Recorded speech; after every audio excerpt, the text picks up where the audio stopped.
Hi, it's Dr. Kari again for your weekend wellness.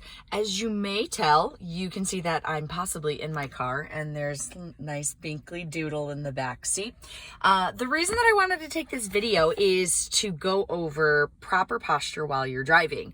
And so this is brought up a lot with a lot of my patients that maybe commute to work long rides. But now that we're entering summertime, we may start to do a little bit more road trips. So, and then when I started thinking about all that I had to say about posture in the car, I realized that would make for a very, very long video. So I'm going to break this up into two parts. So in today's part, we're going to go over two things for you. One is rear view mirror placement, and then the other one is our hand placement on our steering wheels. So I'm going to start with the rear view mirror because this has always been fascinating to me, because for those of you who know me in person, I am only 5'5", and most people then are my height or taller than me. And ever since I was 16, I didn't understand that when I got in a car after someone maybe borrowed my car, whether it be my parents, my brother, friends, doesn't matter, okay? And every time I got in the car and I went to go change my rear view mirror, I felt like I was the tallest person in the world because I felt like it was tilted down completely, like someone was sitting very, very short or was sitting shorter than I was.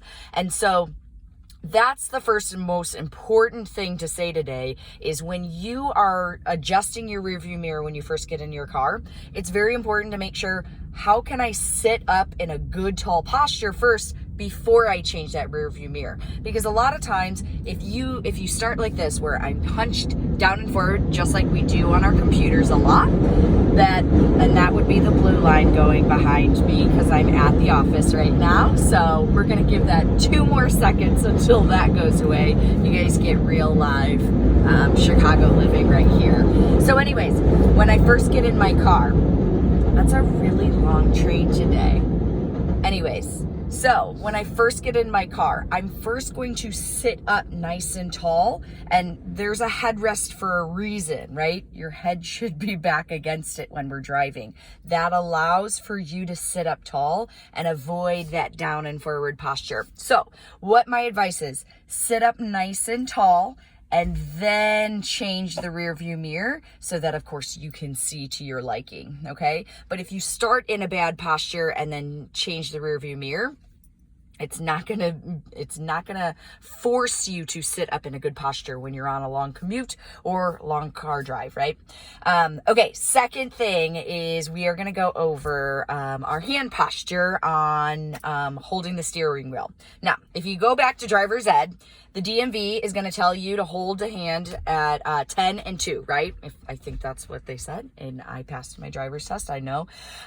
So 10 and 2, and most steering wheels in today's world, I'm going to show you guys mine if I can possibly. Right, nope, that's not going to work, so we're going to just not do that. So, but most steering wheels have almost like an indent or something that kind of reminds you like this is where you want to hold your steering wheel. But I'm going to demonstrate that when I hold my steering wheel way up here at 10 and 2, what happens?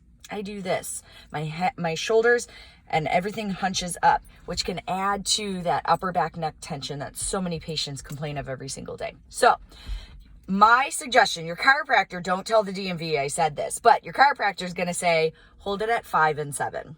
That allows for your arms to just be nice down and relaxed, and then hands on 5 and 7, okay? Now, if you're in a you're going through the loop, there's lots of traffic, you tend to, right, we want to grip a little bit more. Yes, of course, if you feel like you have more control for those small times that it's a little bit more trafficy, more congested, then bringing it at that 10 and 2. But it's going to be better that if you're sitting in your good tall posture, if you go to 10 and 2, right, you see how my shoulders did not go up that time. But if I'm in a bad posture and I tense up, look what I had to do. I had to bring those shoulders up again. So very important, once again, that if we start with a good tall posture, I'm sitting back in my car, then my rear view mirror is going to be at the correct height.